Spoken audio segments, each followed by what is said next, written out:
বয়সের সাথে সাথে সব কিছুই বদলে যায়, জীবনটাও বদলে যায়, তার সাথে সাথে মন মানসিকতাও বদলে যায়। হয়তো এরকমটা প্রত্যেকের সাথে হয়, একরকম তো থাকে না।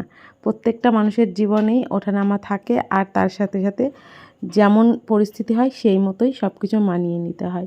তেমনটা আমার সাথেও হয়। আর যেহেতু আস্তে আস্তে প্রত্যেকের বয়স বাড়ছে, সেই সাথে সাথে মানসিকতাও অন্যরকম হয়ে যাচ্ছে। এমনটাই হয়তো হয়। ছোটোবেলায় এমন ছিল, এই যে আমাদের এখানে বারোদোলের মেলা হচ্ছে, ছোটোবেলায় মনে হতো প্রতিদিন যাব, মাকে খুব বায়না করতাম প্রতিদিন চলো, কিন্তু না সেইভাবে যাওয়া হতো না। মা বলতো না আজকে না কালকে যাব, একটা দিন ঠিক করে নিত, সেই দিনেই যেতাম। এখন ছেলেদের সাথে এমনটা হয়েছে, ছেলেরা তো প্রতিদিন যেতে চায়, কিন্তু আমার তো ভালো লাগে না প্রতিদিন যেতে, কেননা বাড়ির কাছে যতই মেলা হোক না কেন প্রতিদিন মেলায় যেতে কখনো ভালো লাগে? ওই মাঝে সাঝে একদিন গেলাম, 1 মাস হয়ে গেল মেলা বসেছে প্রায়, তো ওই তার মধ্যে 2-3 দিন গেছি, 3 দিন গেছি। তো তা সত্ত্বেও ছেলেরা বায়না করছে চলো চলো।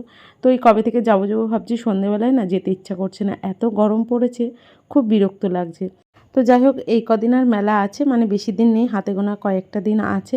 তো তার মধ্যে ভাবছি একদিন ওদেরকে ঘুরিয়ে নিয়ে আসবো। আর এবছর না কিচ্ছু সেরকম কেনাকাটা করিনি, ওই ফুলগুলো কিনেছিলাম ওই, তাছাড়া কিচ্ছু কিনিনি। কেননা ওই যে বলে না, বয়সের সাথে সাথে মানসিকতা অন্যরকম হয়ে যায়, এখন আর ইচ্ছেও করে না খুব একটা কোথাও যেতে। আর তার সাথে সাথে সব কিছুই তো রয়েছে, যেটা প্রয়োজন সেটাই কেনা হয়। তো আগে যেমন এটা ওটা সেটা সব কিছুই কিনতাম, মানে মনে চাইলেই কিনে নিতাম, কিন্তু এখন কী হয়েছে বলুন তো, হিসাব করে কিনতে হয়, যে থাক এই জিনিসটা কিনবো না, পরে কিনবো, পরে করলে না সেটা পরেই হয়ে যায়। ছোটোবেলায় প্রত্যেকেই একটা কথা বলতো, মা মাসি ঠাকুমা দিদা সবাই বলতো যে যবে মা হবি তবে বুঝতে পারবি, যবে নিজের সংসার হবে তবে বুঝতে পারবি। এখন বুঝতে পারি, নিজের সংসারও হয়েছে, মাও হয়েছি, তো সব কিছুই বুঝতে পারি। হ্যাঁ, মা কেন ছোটোবেলায় বলতো যে এখন না পরে। তো এই যে সকালবেলায় সমস্ত কাজকর্ম হয়ে গেছে, এদিকে রান্না বান্নাও বসিয়ে দিয়েছি।